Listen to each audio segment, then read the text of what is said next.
Pratiquez-vous la dîme? Si oui, le faites-vous régulièrement?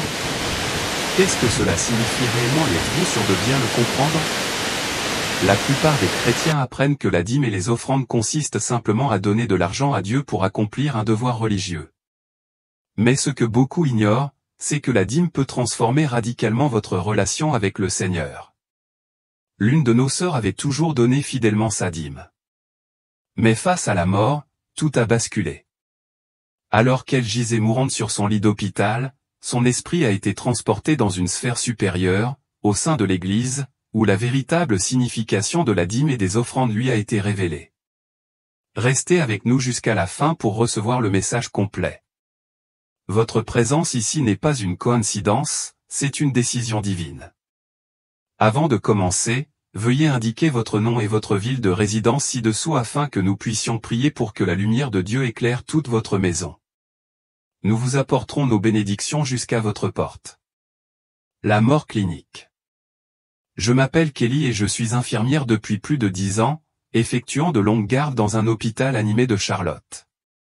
Au printemps dernier, j'ai commencé à me sentir mal, avec des maux de tête qui pulsaient comme un tambour et une fatigue qui me serrait les os. J'ai mis cela sur le compte du stress, refusant d'aller voir un médecin. Mais mon mari, Marc, a remarqué ma douleur et m'a encouragé à consulter. La douleur est devenue insupportable, une douleur aiguë qui brouillait ma vision et j'ai finalement accepté d'aller à l'hôpital. Le diagnostic est tombé comme un coup de tonnerre, cancer du cerveau avec métastase. Les mots étaient lourds de sens, et j'ai senti mon monde basculer. L'opération fut programmée rapidement, et je restais allongé sur la table d'opération, bercé par le bourdonnement stérile des machines et les voix calmes des chirurgiens. À mesure que l'anesthésie faisait effet, je sombrais dans l'obscurité, confiant aux mains qui œuvraient pour me sauver. Pendant cette opération, mon cœur s'est arrêté. Je suis mort. J'ai ressenti une sensation étrange, comme si on me soulevait doucement. J'ai baissé les yeux et je me suis vu sur la table, le visage pâle, la poitrine immobile. Les médecins et les infirmières s'activaient frénétiquement, leurs voix aiguës, implacables, pour me ramener à la vie. J'entendais le bip des moniteurs et l'appel d'un défibrillateur, mais je ne pouvais ni bouger ni parler.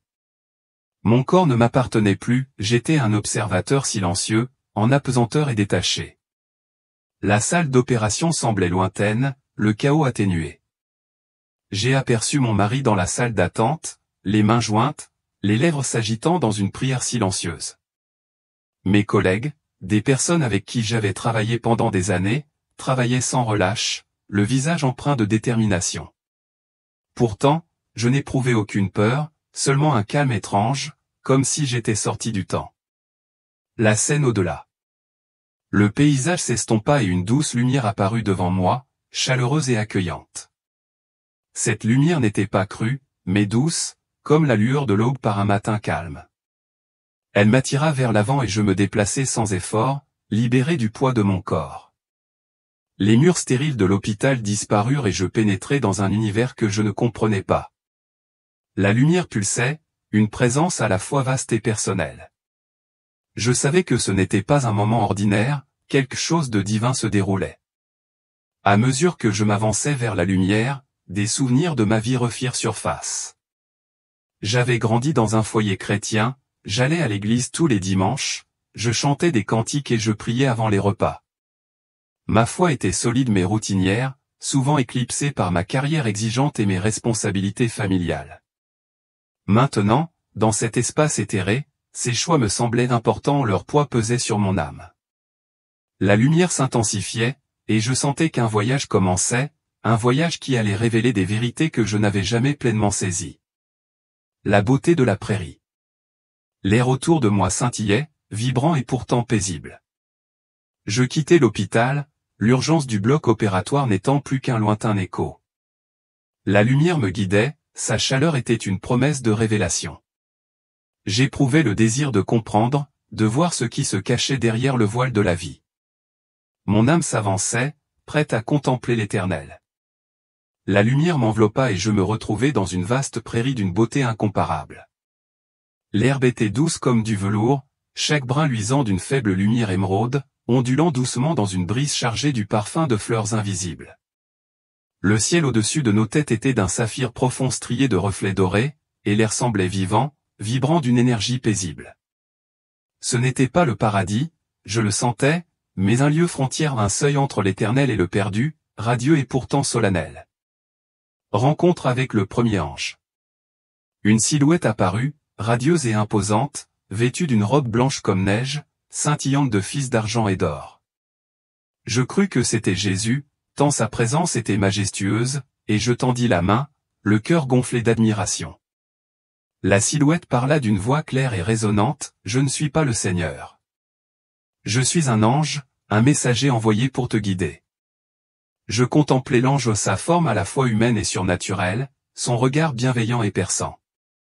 Je me sentis exposé, ma vie mise à nu sous son regard. J'ai parlé, la voix tremblante de désir, « S'il vous plaît, laissez-moi rester. Le monde est rempli de douleur et de saleté, je ne peux pas revenir en arrière. » L'expression de l'ange s'adoucit, mais ses paroles restèrent fermes, « Tu te tiendras devant le Seigneur. Suis-moi. » Il ne me promettait pas de voir Dieu, mais seulement de me tenir en sa présence. La distinction flottait dans l'air, un avertissement subtil que je ne comprenais pas encore. Guidé à travers la prairie. L'ange se retourna et je le suivis, l'âme attirée par une force invisible. Nous traversâmes la prairie, non pas en marchant comme je le savais, mais en glissant, l'herbe caressant mes pieds à chaque pas.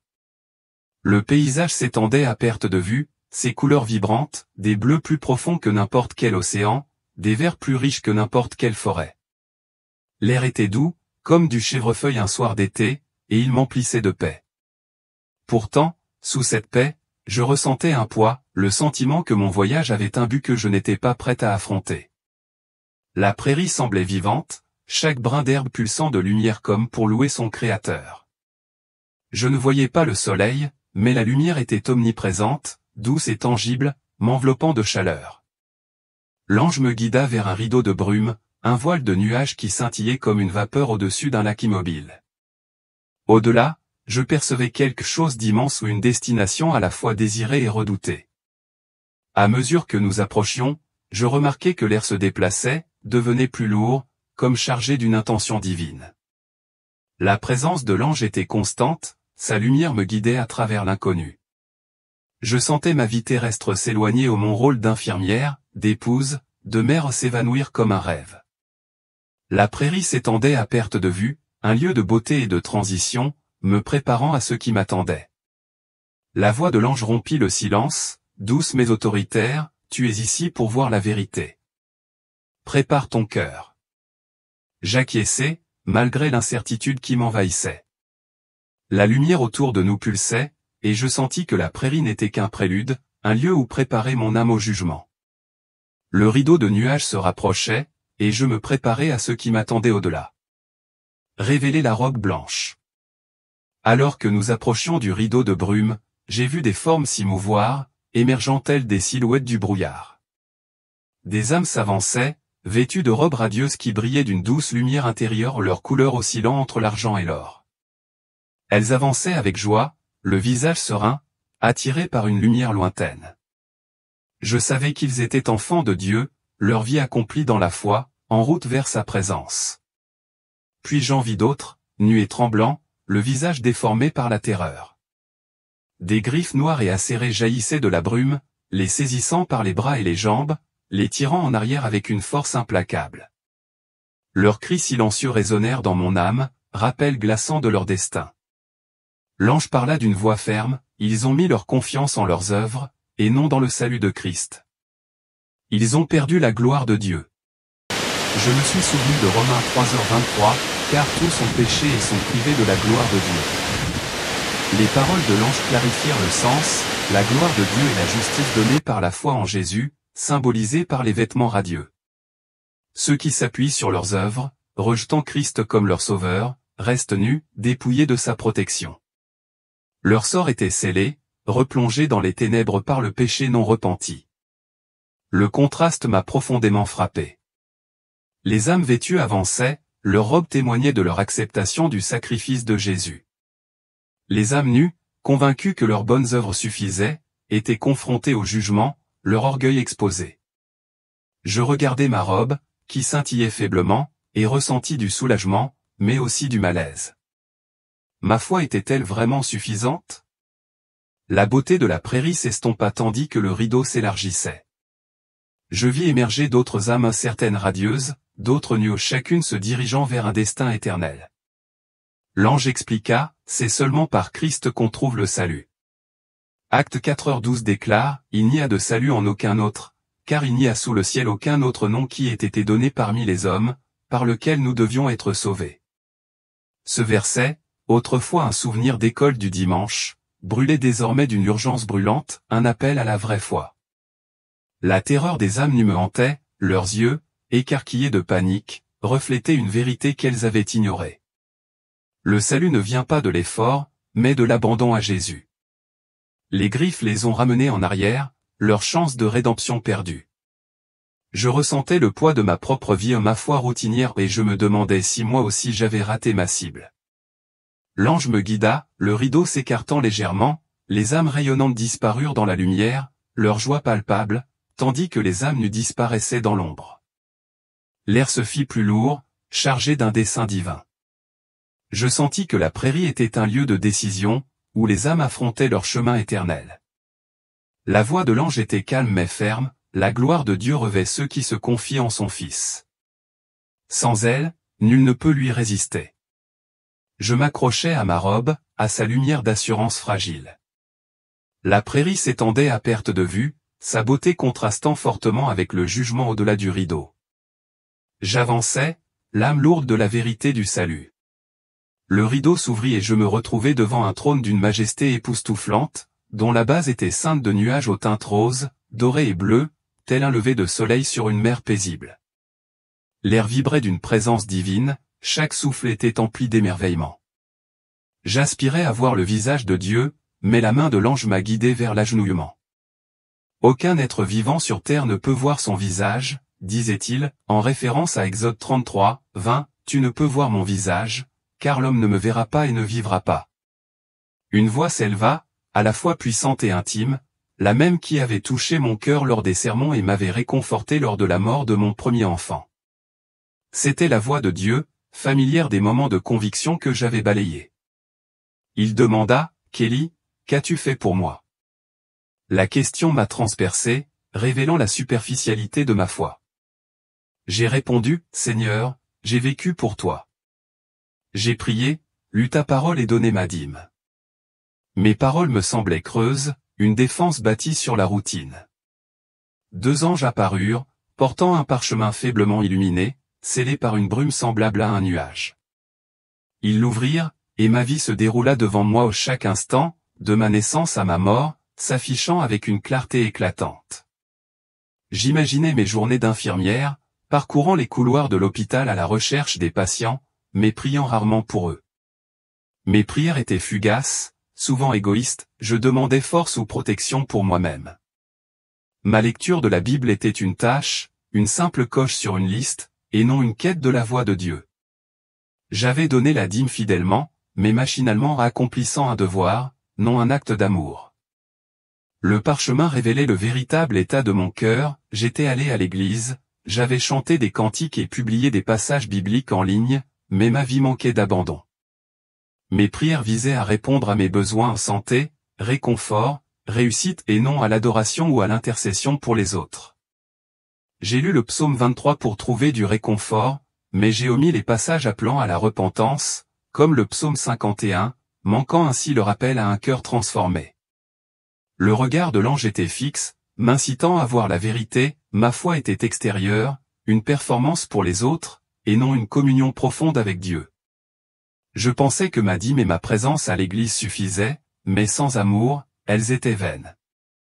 La lumière du trône illuminait mes défauts et je me sentais exposé à ma vie mise à nu devant la justice divine.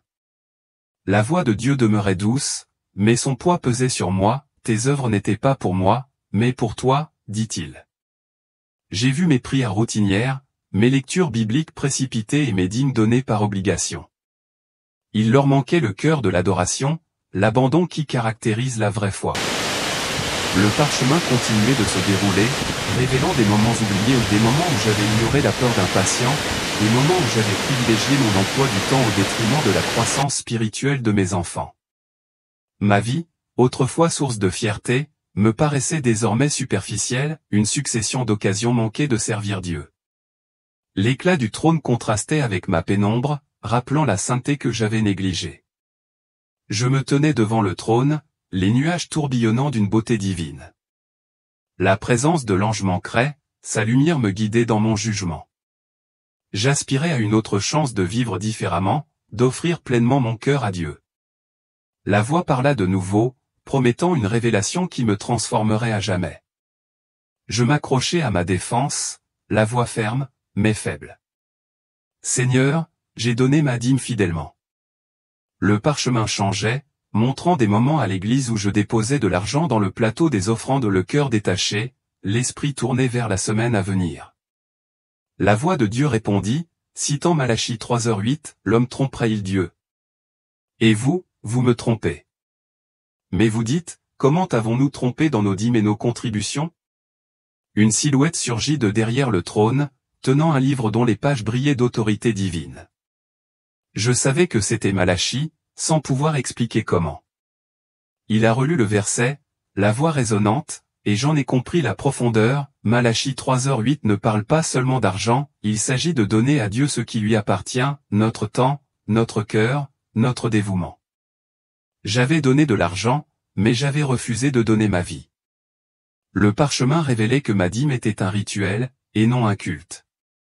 J'avais calculé 10% de mon salaire, je l'avais déposé dans le plateau et j'avais le sentiment d'avoir accompli mon devoir. Mais Dieu désirait davantage, mon temps en prière, mon cœur au service, mon amour dans chacun de mes actes. Je considérais la dîme comme une transaction, et non comme un abandon de ma vie à Dieu. L'ange parla d'une voix claire, les vraies dîmes et offrandes sont votre vie donnée à Dieu. L'argent n'est que l'ombre de la dévotion du cœur. Je voyais mes journées accaparées par le travail et la routine, m'arrêtant rarement pour demander la volonté de Dieu. J'avais donné de l'argent, mais pas de mon temps, ni de mes pensées, ni de mon amour. La vision s'est approfondie, me montrant mes enfants aux 3 belles âmes que je n'avais pas su guider. Je les avais traînés à l'église, exigeant qu'ils restent assis tranquillement, mais je ne leur avais pas appris à aimer Dieu. J'avais instillé la peur, pas la foi, et leur cœur s'était éloigné. Le parchemin révélait le désespoir de mon fils, la rébellion de ma fille, les choix inconsidérés de mon autre fils, tous enracinés dans mon incapacité à donner l'exemple d'une véritable dévotion.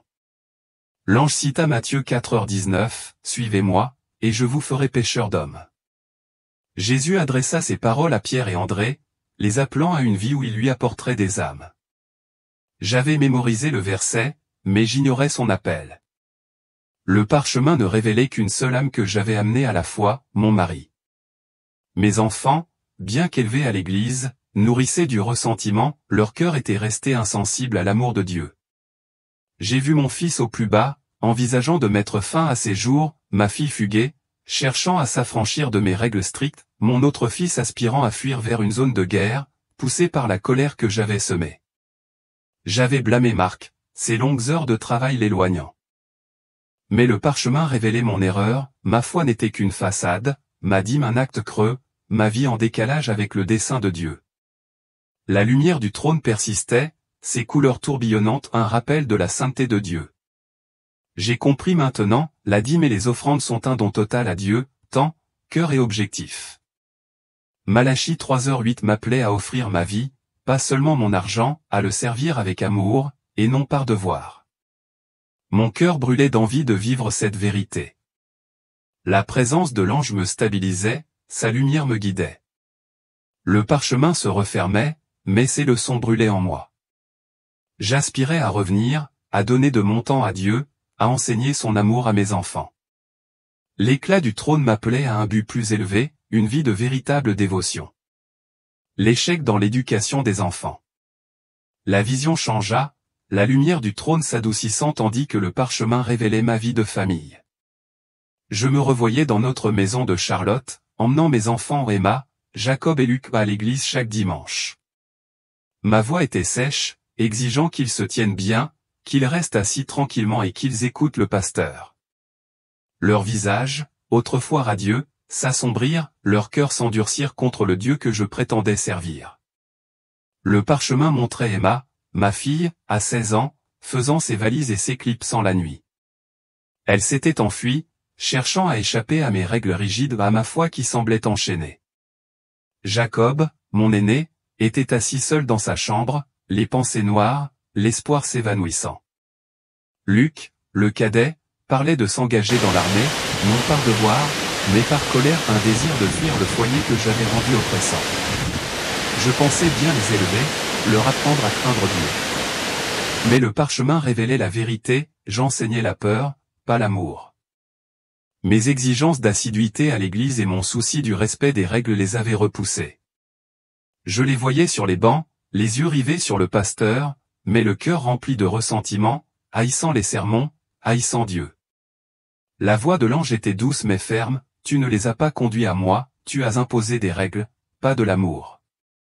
J'ai vu mon propre cœur consumé par le travail et la routine, négligeant de prier avec mes enfants, de leur montrer la grâce de Dieu. J'avais blâmé Marc, ces longues journées de travail l'éloignant. Mais la vision a révélé mon erreur, ma foi était superficielle, mon exemple futile. L'air devint lourd, et une silhouette apparut, vêtue de gris, les yeux brûlants de haine. C'était le diable, tenant un panier débordant de mes péchés non repentis, orgueil, négligence, colère. Il laissa échapper un rire froid et moqueur et dit, « Elle est à moi. Voici ses fruits. » Le panier contenait mes échecs, paroles dures envers mes enfants, prières égoïstes, dîmes données sans amour. La présence du diable me glaçait, sa voix accusatrice, c'est moi qu'elle a servi, pas toi. J'ai vu mon péché au moment où j'avais ignoré les besoins de mes enfants, moment où j'avais privilégié ma carrière à leur cœur. Le panier était lourd, chaque péché un poids qui m'entraînait vers les ténèbres. L'ange restait ferme, sa lumière inébranlable. Le rire du diable résonnait, rappelant mes échecs. J'ai vu la douleur de mes enfants, leur éloignement de Dieu, comme étant de ma faute. Le parchemin racontait des moments où je leur avais crié dessus, exigeant leur obéissance, sans jamais leur montrer la joie de la foi. Mon cœur était brisé, la vérité était indéniable. Pourtant, la lumière du trône demeurait une lueur d'espoir au milieu de l'accusation. J'aspirais à réparer mes erreurs, à enseigner l'amour de Dieu à mes enfants. La présence du diable était un avertissement, son panier était le reflet de ma vie sans repentir. J'avais besoin de pardon, d'une chance de changer, de diriger ma famille avec justice. Le rire du diable s'est estompé lorsque la voix de Dieu a parlé, douce et puissante, n'aie pas peur, mon enfant. Tes péchés sont pardonnés par mon Fils. La lumière du trône s'est dissipée, révélant le Golgotha, la croix, se détachant sur un ciel orageux. Jésus était suspendu là, les yeux emplis de douleur et d'amour, portant le poids de mes péchés. Je me suis vu dans la foule, ma voix parmi ceux qui criaient, « Crucifie-le ». La vision m'a stupéfait, je n'avais pas encore vécu, et pourtant mes péchés étaient là, le transperçant. Hébreux 6h6 est devenu clair, ils ont crucifié à nouveau le Fils de Dieu et l'ont exposé à l'ignominie. Chaque prière égoïste, chaque moment négligé avec mes enfants, avait accru sa souffrance. Pourtant, son amour demeurait, offrant le pardon. La main de Dieu s'est tendue, essuyant mes larmes, son contact chaleureux et sincère, vous avez été rachetés à un grand prix, faisant écho à 1 Corinthiens 6h20, nous rappelant que nous avons été rachetés par le sang du Christ. Le diable avait disparu, son panier de péché était impuissant face à la croix. J'ai senti le poids s'alléger, mon âme purifiée par le sacrifice de Jésus. La vision du Golgotha s'estompait, mais sa vérité persistait, j'ai vu la volonté de Jésus de mourir pour moi malgré mes échecs. Jean 8h11 résonnait dans mon esprit, où Jésus dit à la femme adultère, moi non plus, je ne te condamne pas, va, et désormais ne pêche plus. J'ai fait le vœu de vivre différemment, d'honorer son sacrifice par ma vie. Dieu parla de nouveau, sa voix était un appel, retourne dire à mon peuple, le temps du repentir est proche. L'ange acquiesça, sa lumière me guidant. Je compris ma mission, avertir les autres et partager la vérité du pardon par la croix. L'éclat du trône m'enveloppa, promesse de rédemption si j'obéissais. Soudain, la prairie disparut et je pris de l'altitude, la lumière devenant plus vive, plus radieuse. C'était le paradis, d'une beauté surpassant tout ce que j'avais vu. L'air était vivant, parfumé de fleurs plus douces que n'importe quelle fleur terrestre, comme des roses caressées par un printemps éternel. Le ciel resplendissait d'or, de saphir et d'améthyste, se mêlant dans une danse de gloire divine. J'ai vu une ville dont les portes étaient de perles, chacune scintillant comme une mer au clair de lune. Les rues étaient d'or, transparentes et pures, reflétant la lumière de la présence de Dieu. Apocalypse 21h21 décrit ses portes et ses rues, promesse d'une ville préparée pour les fidèles. Des fleurs bordaient les allées, leurs pétales rayonnants, leurs parfums, une symphonie d'adoration s'élevant jusqu'au trône. Je m'approchai d'une porte, impatient d'entrer, mais elle resta fermée. Ma robe portait de légères taches, traces de mes péchés non repentis. Apocalypse 21h27 était vrai, rien d'impur n'y entrera, ni personne qui se livre à l'abomination ou au mensonge, mais seulement ceux qui sont inscrits dans le livre de vie de l'agneau. La voix de l'ange était ferme, seuls les purs entreront. Nous continuâmes notre route. Nous sommes entrés dans une forêt où les arbres chantaient leurs feuilles sonnant, Hosanna, comme de minuscules clochettes.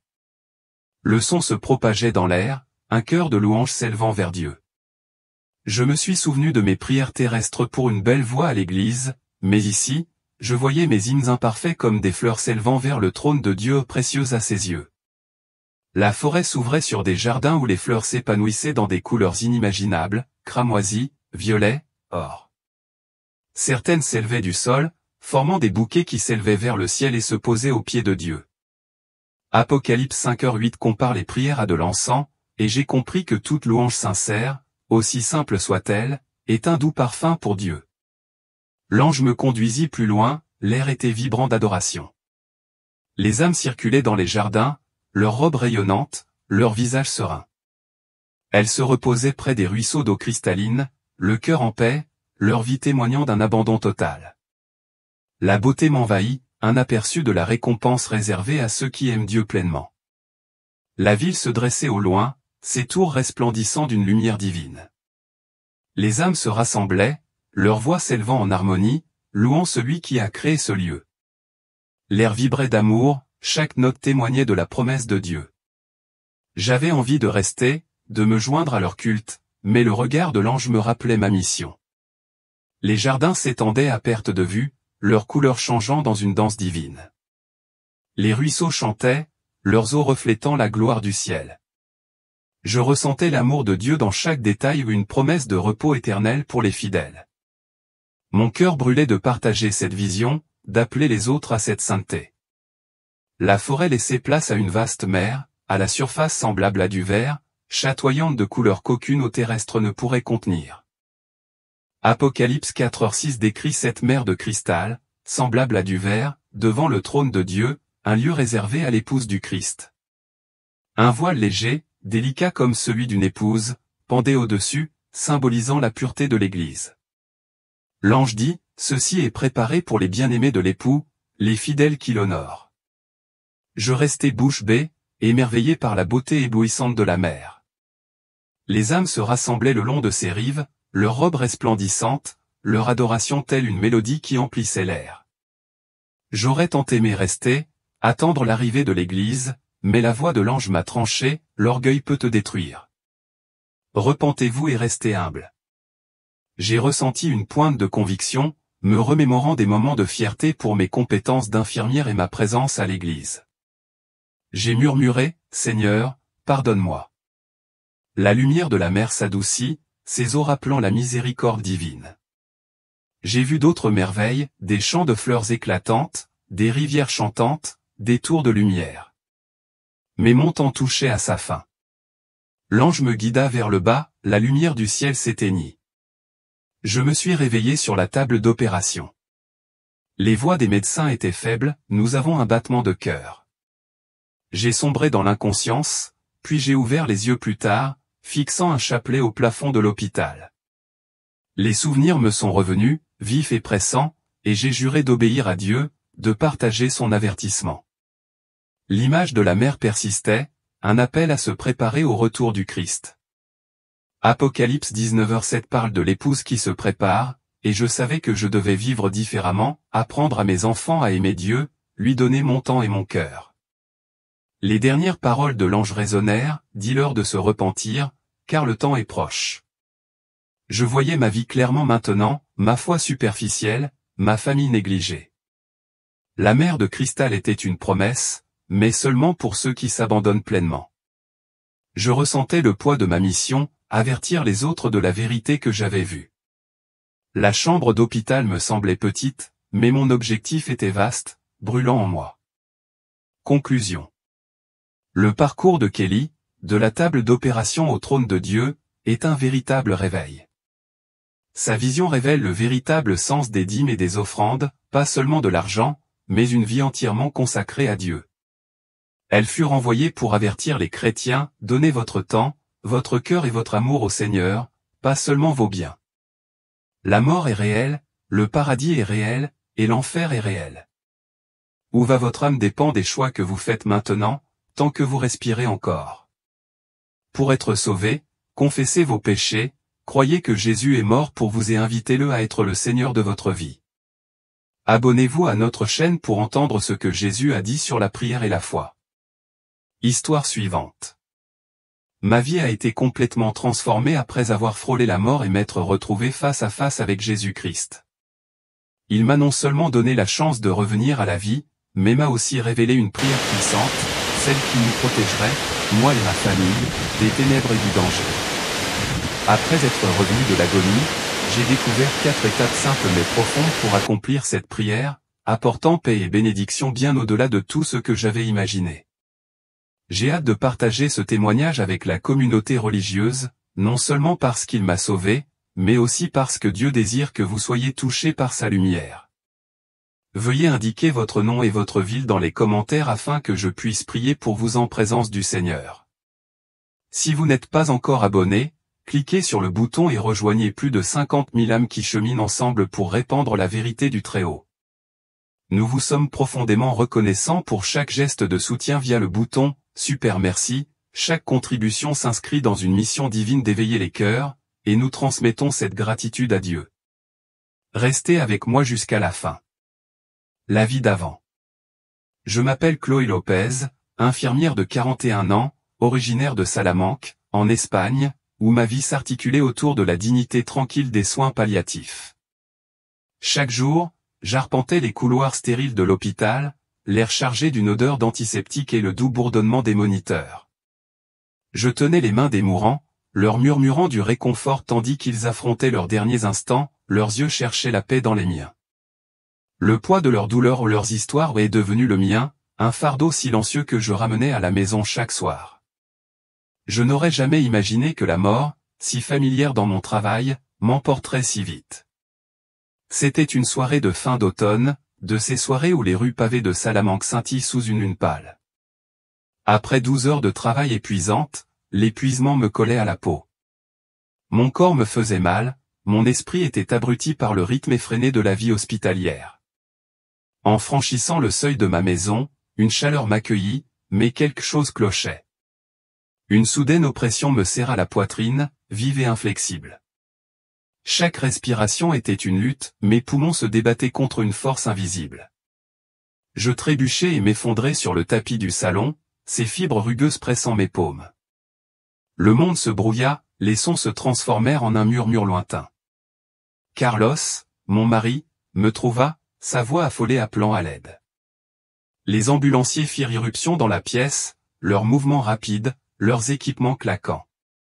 Mon cœur, autrefois stable, se tut, mon corps resta sans vie pendant près de 20 minutes. Dans ce vide, je quittai le plan terrestre. Une vaste étendue s'ouvrit devant moi, un royaume sans limite de temps ni d'espace. Une lumière dorée pulsait doucement, tel le battement de cœur de la création elle-même. L'air était vivant, chaud, vibrant d'une énergie qui dissipait toute trace de fatigue. Aucun mur ne confinait ce lieu, aucune ombre n'en obscurcissait l'éclat.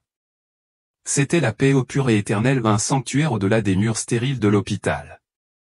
de la lueur, une silhouette émergea, radieuse et indéniable. Jésus se tenait devant moi, non pas comme une image lointaine d'un vitrail, mais comme une présence vivante. Sa robe scintillait, tissée de lumière stellaire, coulant comme un fleuve d'éclat défiant la gravité.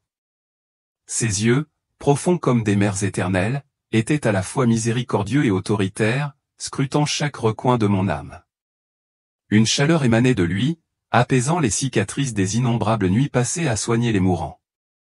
Sa présence remodelait l'espace, la lumière se courbait à sa volonté.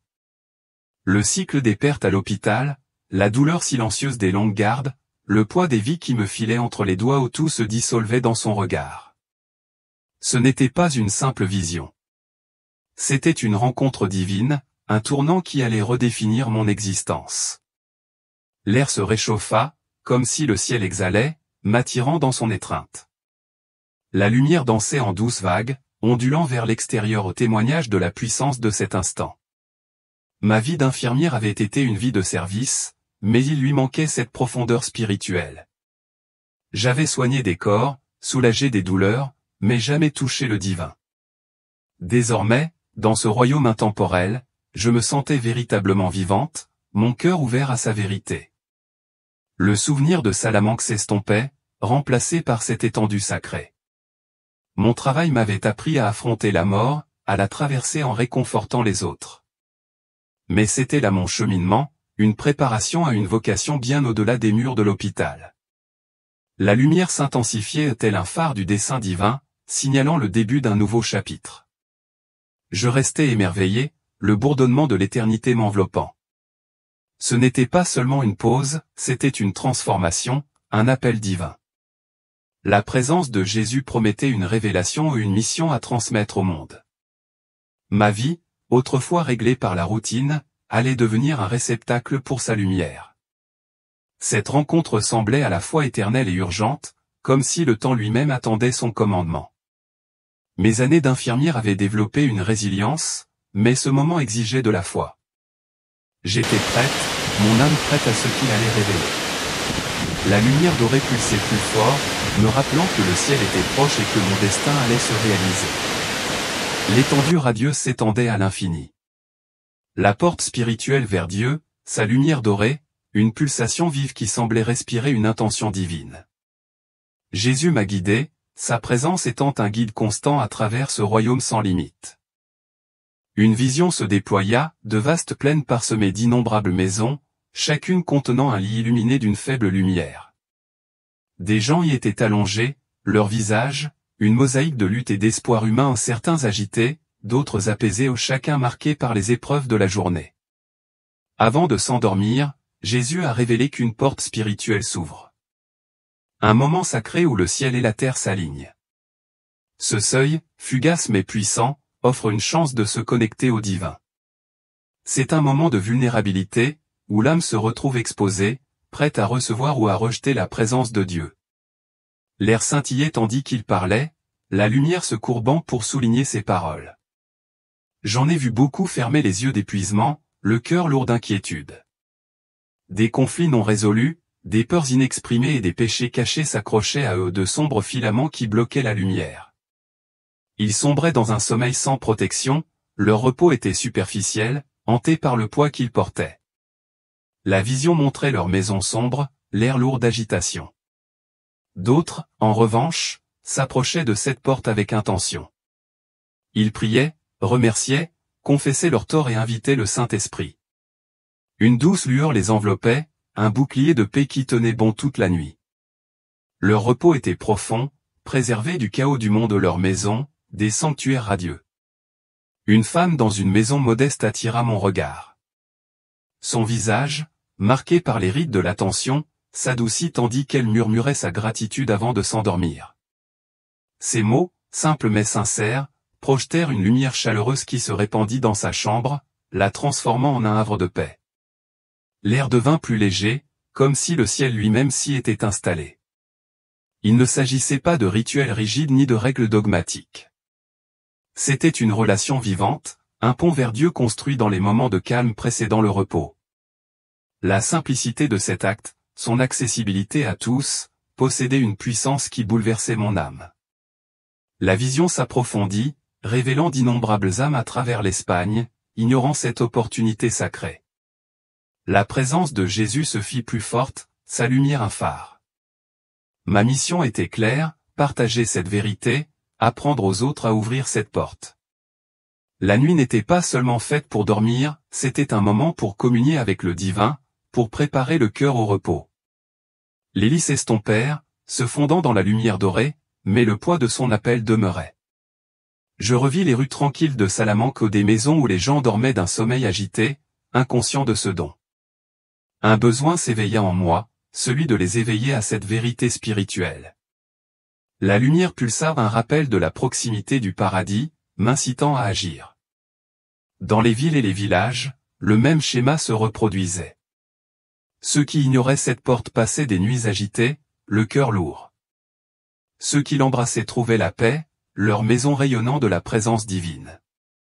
Le contraste était saisissant, un appel à partager largement cette connaissance. La vision persistait, son message clair. Cette porte, si facilement négligée, était un don divin ou une chance de s'aligner avec Dieu. Ma tâche était de guider les autres à travers elle, de transformer leur nuit en moment de communion. L'air vibrait de détermination, la lumière était un guide constant. J'ai vu le monde au-delà de l'Espagne, d'innombrables âmes regrettant ce moment sacré. L'urgence grandissait, un feu intérieur me poussait à répandre cette vérité. La nuit pouvait être plus qu'un simple repos, elle pouvait être une rencontre avec le divin, une préparation pour l'âme. L'étendue dorée semblait étendre sa lumière, m'enveloppant.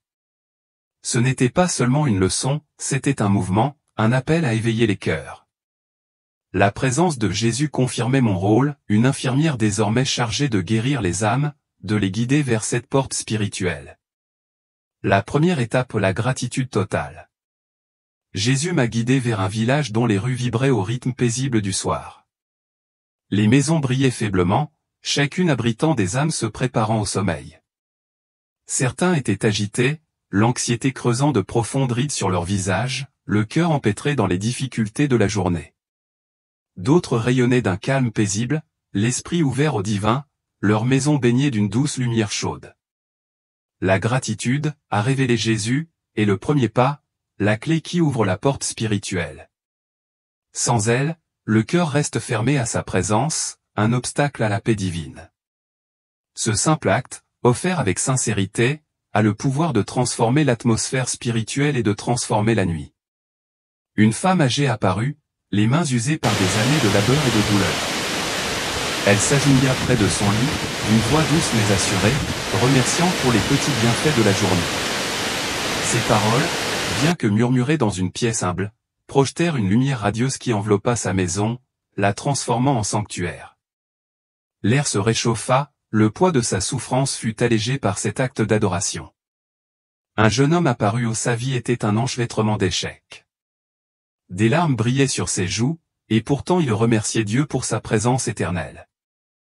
Une lueur le toucha, soulageant le poids de ses soucis, sa chambre s'illumina comme si elle était baignée par le ciel. Sa gratitude, née dans l'adversité, était un rayon de foi. La gratitude est une forme d'adoration, a expliqué Jésus, ou une déclaration de confiance en l'invisible. 1 Thessaloniciens 5h18 nous exhorte à rendre grâce en toutes circonstances, un commandement divin qui aligne le cœur sur la volonté de Dieu. Ce simple acte ouvre l'âme à la lumière du ciel, la préparant à une communion plus profonde. Mon propre passé défilait devant moi, des moments que j'avais oubliés, des nuits où je remerciais Dieu pour le sourire d'un patient, pour la force qu'il m'avait donnée pendant un service épuisant, pour le soutien discret de Carlos. Ces instants avaient apporté une lumière faible mais réelle qui m'aidait à me reposer. La gratitude avait été mon bouclier, même si je n'en avais pas compris le pouvoir. L'ennemi méprise un cœur reconnaissant, dit Jésus. Il fuit l'adoration, incapable de résister à la force rayonnante de la gratitude. Cet acte purifie l'atmosphère spirituelle, laissant place à l'œuvre vitale du Saint-Esprit pour préparer la nuit. Des maisons se transformèrent sous mes yeux de simples demeures rayonnant de présence divine. La gratitude changeait l'atmosphère, une force spirituelle qui chassait les ténèbres. Chaque mot de remerciement construisait un pont vers le ciel, un lien qui durait jusqu'au sommeil. Dans les villes d'Espagne, le contraste était flagrant, les cœurs ingrats engendraient l'inquiétude, leur nuit était lourde d'inquiétude et de peur, les cœurs reconnaissants rayonnaient, leur repos profond et sincère, leur foyer, forteresse de paix. Le village, bien que petit, reflétait une vérité universelle. La vision s'est élargie, révélant d'innombrables foyers à travers le monde. Nombreux étaient ceux qui dormaient sans gratitude, leur nuit était superficielle, leur esprit vulnérable. Ceux qui rendaient grâce trouvaient refuge, leur repos était un don du ciel. La leçon était urgente, un appel à franchir ce pas. La gratitude n'était pas une émotion passagère, c'était un choix délibéré, la clé de la paix divine. Elle transformait la nuit en un lieu propice au culte, un moment pour s'unir à Dieu. Le village s'est estompé, mais sa lumière persistait, témoignage de cette vérité. J'ai vu les rues tranquilles de Salamanque, des maisons où la gratitude était absente. Le besoin d'enseigner cette étape brûlait en moi, une mission d'éveiller les cœurs. La lumière pulsait plus fort, me poussant à partager ce don, à transformer les nuits en rencontres sacrées. La vision s'approfondit, montrant des communautés unies par la gratitude. Leurs maisons resplendissaient, tel un réseau de lumière défiant l'obscurité. Cette étape, si simple, avait le pouvoir de transformer des vies, de préparer les âmes au repos. L'air vibrait d'énergie divine, la lumière un guide constant. La gratitude était le fondement, le premier acte d'une prière sacrée. Mon rôle était clair, diffuser cette vérité, guider les autres vers ce culte, faire de la nuit un moment de connexion divine. Des communautés transformées par cet acte. Dans les petits villages, les familles se sont agenouillées ensemble, leurs maisons sont devenues des remparts contre le chaos. Dans les villes animées, des individus ont offert leur lumière, reliant les quartiers dans un réseau de paix. Le contraste était indéniable. Les maisons en manque de reddition s'assombrissaient, des nuages d'agitation planaient. Un marchand de Valence s'accrochait à sa fortune, ses nuits étaient troublées. Lorsqu'il lâchait prise, sa maison rayonnait, son repos retrouvé. Ceux qui se rendaient devenaient des forteresses, le chaos exclu. Leur nuit apportait des rencontres divines, l'éclat de la ville persistait. Un appel à franchir cette étape pour faire de la nuit un temps de confiance. La vision s'est élargie, révélant d'innombrables âmes à travers le monde. Nombre d'entre elles priaient, mais gardaient le contrôle, leur repos était superficiel, leur esprit épuisé. Dans des contrées lointaines, une mère s'inquiétait pour son fils, ses nuits étaient blanches. Lorsqu'elle s'est abandonnée, la paix est revenue, son foyer était radieux. Ceux qui abandonnaient tout à Dieu voyaient leur nuit transformée en communion avec le divin. La tapisserie mondiale de l'abandon tissait un réseau de lumière, un appel au lâcher-prise. L'abandon n'était pas une faiblesse, mais une force, un acte de foi quotidien qui invitait au calme céleste. La lumière de la ville brillait plus intensément, témoignage de cette vérité. Ma mission était claire, enseigner cette étape, guider les autres vers la confiance, faire de la nuit un abandon sacré. Les maisons de Salamanque, rongées par l'inquiétude, ont éveillé ma détermination. Le besoin de partager ce dont brûlait en moi, un feu qui réveillait les cœurs. La vision s'approfondit, montrant des communautés unies par l'abandon ou des maisons resplendissantes comme des étoiles. Bien que difficile, cette étape avait le pouvoir de transformer des vies, de préparer les âmes au repos. L'air vibrait d'une énergie divine, l'éclat de la ville était un guide constant. Mon rôle était clair, diffuser cette vérité, transformer les nuits en moments de foi, faire de l'abandon le battement de cœur de la prière. Jésus se tenait devant moi, sa présence, une chaleur rayonnante, emplissant l'immensité. L'air vibrait d'une énergie divine, sa lumière, une encre solide dans ce royaume éternel. Un cœur purifié, dit-il, doit être rempli, de peur que la porte spirituelle ne reste ouverte au mal.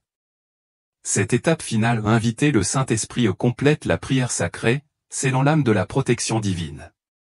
Sa voix résonnait, l'espace vibrait du poids de ses paroles, poussant le cœur à la communion. Cette vision m'attira vers une femme d'Alicante, sa chambre était silencieuse, sous la douce lueur d'une unique lampe. Elle était allongée dans son lit, sa prière était posée, un doux appel au Saint-Esprit pour qu'il remplisse son espace et protège ses rêves. Tandis que ces paroles s'élevaient, une présence descendit non pas en fanfare, mais avec une grâce tendre, tel un voile de paix s'installant sur sa maison. L'air devint chaud, vibrant, sa chambre se transforma en sanctuaire. Son repos était profond, ses rêves sereins, son âme enveloppée d'un calme divin.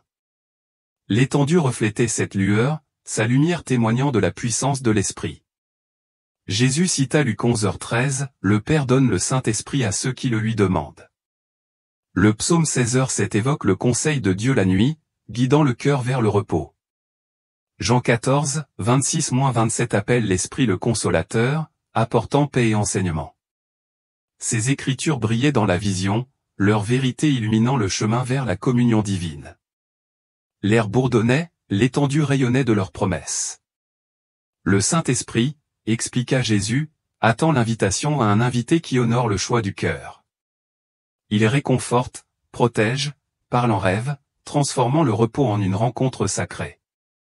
Sans cet appel, l'âme reste vulnérable, une faille laissée à l'ennemi pour l'exploiter. La vision révélait des foyers obscurcis par cette absence, leur nuit superficielle, leurs rêves troublés par des forces invisibles. À Alicante, les maisons resplendissaient, leur paix était tangible et rayonnante. Les familles invitaient l'esprit par des paroles simples mais profondes. Dans un foyer, les parents priaient ensemble tandis que leurs enfants dormaient profondément, leurs rêves protégés. Dans un autre, un couple reposait en harmonie, leur foyer protégé par la présence divine. La lumière de la ville s'intensifiait, chaque invitation était une étincelle reliant les foyers dans un réseau de paix. Le contraste était saisissant. Ceux qui négligeaient cette étape étaient confrontés à l'inquiétude. Un homme à Valence, trop fatigué pour prier, dormait d'un sommeil agité, ses rêves étaient chaotiques, sa maison plongée dans l'ombre.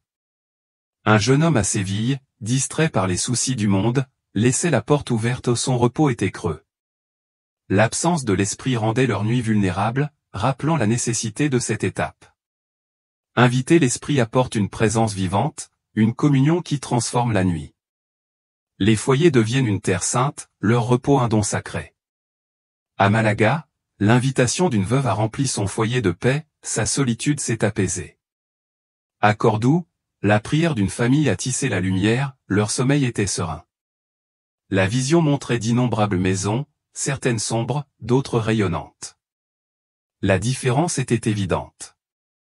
Les communautés rayonnaient, unies par cette invitation, leur lumière coulait comme un fleuve de paix à travers les villes. Dans les petits villages, les familles priaient ensemble, leurs maisons de véritables forteresses de calme. Dans les villes animées, les individus invoquaient l'esprit, leur lumière tissant une tapisserie de présence divine. La vision globale a révélé des âmes du monde entier, beaucoup dormaient sans cette invitation, leur repos étant incomplet. Ceux qui invoquaient l'esprit trouvaient la paix, leurs nuits devenaient des moments sacrés de communion. La maison d'une femme est restée gravée dans mon esprit, son éclat témoignait du pouvoir transformateur de l'esprit. Ce n'était pas un rituel, mais une relation, une invitation quotidienne à la présence divine. La leçon était urgente, embrasser pleinement cette étape, faire de la nuit un moment de communion. Les maisons de Salamanque dont beaucoup ignoraient cette invitation ont éveillé ma détermination. Le besoin de partager ce dont brûlait en moi, un feu qui réveillait les cœurs. La vision s'approfondit, dévoilant des communautés du monde entier, des villes imposantes aux paisibles hameaux. Nombreux furent ceux qui négligèrent cette étape, leur nuit était troublée, leur esprit abattu.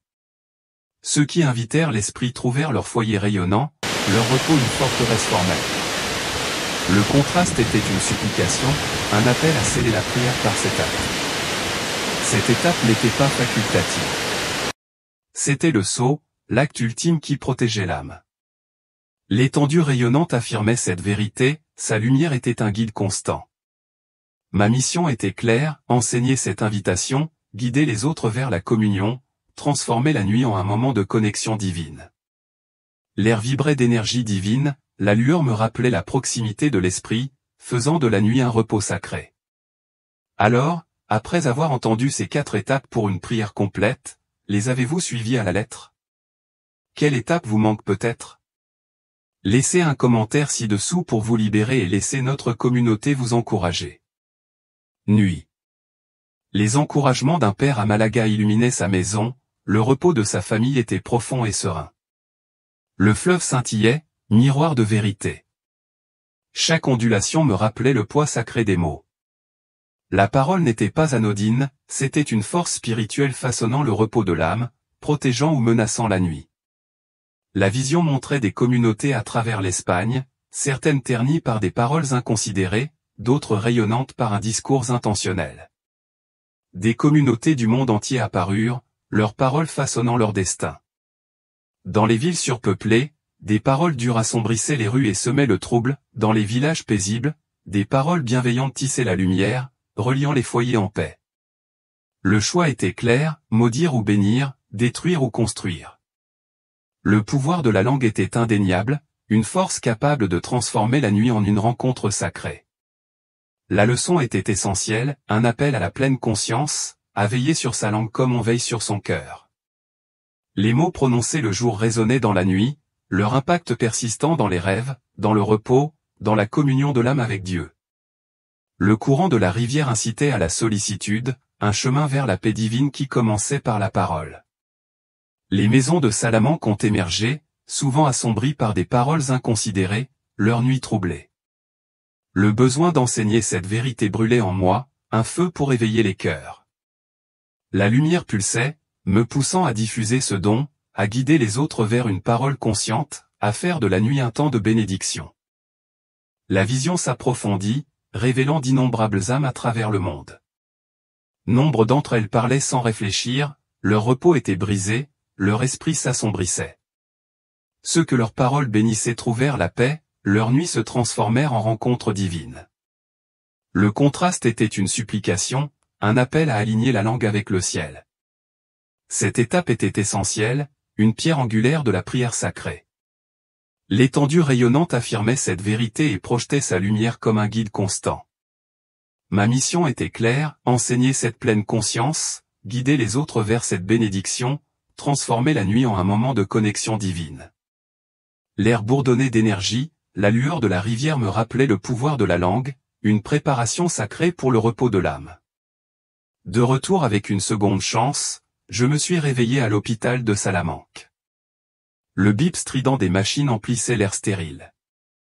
Des néons brillaient au-dessus de ma tête, des tubes reliant mon corps à la vie. Pourtant, une paix surnaturelle m'enveloppait, une étreinte chaleureuse au milieu du froid, un cadeau de l'immensité radieuse que j'avais laissé derrière moi. J'ai récité les 4 étapes d'une voix faible mais résolue, gratitude, confession, abandon et invitation jaillissaient de mon cœur, chaque mot attirant un calme divin. La paix s'est approfondie, un bouclier contre le chaos de l'hôpital, mon repos est devenu un moment sacré. Carlos était assis à mes côtés, le visage marqué par l'inquiétude. Je le guidais avec douceur, le guidant dans ses pas. Il murmurait à l'oreille du Saint-Esprit, son souffle se calmait tandis qu'il dormait profondément, une paix qu'il n'avait pas connue depuis des jours. Son repos témoignait de la puissance de la prière. Esther, une patiente souffrant d'insomnie chronique, les yeux creusés par l'épuisement, apprit les étapes mot à mot, les mains tremblantes tandis qu'elle priait. Cette nuit-là, elle dormit 7 heures, la paix adoucissant son visage, sa chambre rayonnant d'une lumière divine. Un homme souffrant de douleurs chroniques a trouvé le repos, ses nuits n'étaient plus tourmentées par l'agonie. Un adolescent hanté par des cauchemars rêvait paisiblement, son sommeil était un cadeau du ciel. Chaque prière apportait de la lumière, une vague de changement qui se propageait dans tout l'hôpital. Des collègues m'ont rejoint pour prier avant la fin des services, leur voix formant un chœur discret. Les familles s'agenouillaient ensemble, parents et enfants unis dans la foi. Les maisons brillaient, l'anxiété s'estompait, leur repos devenait une rencontre sacrée avec le divin. Un voisin, sceptique quant à sa foi, essaya les marches, la curiosité l'emportant sur le doute. Il sentit une présence, indéniable et réelle. Son repos fut transformé. Le Saint-Esprit agissait, touchant même ceux qui étaient hors de la bergerie aux preuves de sa portée. J'ai concilié chaque histoire, chaque transformation en ma plume, instrument de la mission divine. Ce n'était pas un secret à garder, mais une vérité à partager, un appel de Jésus à répandre sa lumière. L'hôpital devint un phare, ses couloirs vibrants d'espoir. Des groupes formèrent des rassemblements simples dans les maisons et les services, infirmières, amis et patients embrassèrent les pas. Leur prière devint un réseau de lumière. La paix s'installa, les relations se renouvelèrent, un héritage du ciel qui transforma des vies. La vision persistait, un feu en moi m'incitait à enseigner cette prière. Les maisons de Salamanque, autrefois sombres, commencèrent à s'illuminer, leurs nuits se transformèrent. Mon rôle était clair, guider les autres vers cette paix, faire de la nuit un moment de connexion divine. L'air vibrait d'une énergie divine, la lueur de l'hôpital demeurait un guide constant. C'était un mouvement, un appel à éveiller les cœurs du monde entier. La nuit devint une rencontre sacrée, un cadeau pour tous ceux qui franchissent ces étapes. L'histoire de Chloé n'est pas seulement un témoignage personnel, mais un modèle pour tous les croyants. Conclusion. Dans les jours à venir, même si 2025 promet d'être rempli de difficultés et de défis, nous pouvons encore trouver le véritable repos si nous pratiquons fidèlement la prière en 4 étapes avant de dormir. L'animateur vous invite à commencer par exprimer votre gratitude pour chaque petite bénédiction que Dieu vous a accordée aujourd'hui. Puis, confessez honnêtement vos imperfections. Confiez-lui ensuite toutes vos angoisses et vos intentions. Et enfin, invitez le Saint-Esprit dans votre cœur. Après avoir expérimenté cela, n'hésitez pas à partager vos réflexions et expériences dans les commentaires, car votre témoignage pourrait fortement encourager beaucoup d'autres personnes. Et la prochaine histoire de mort imminente que nous entendrons est « 3 prières pour paralyser les démons, diable, Satan ».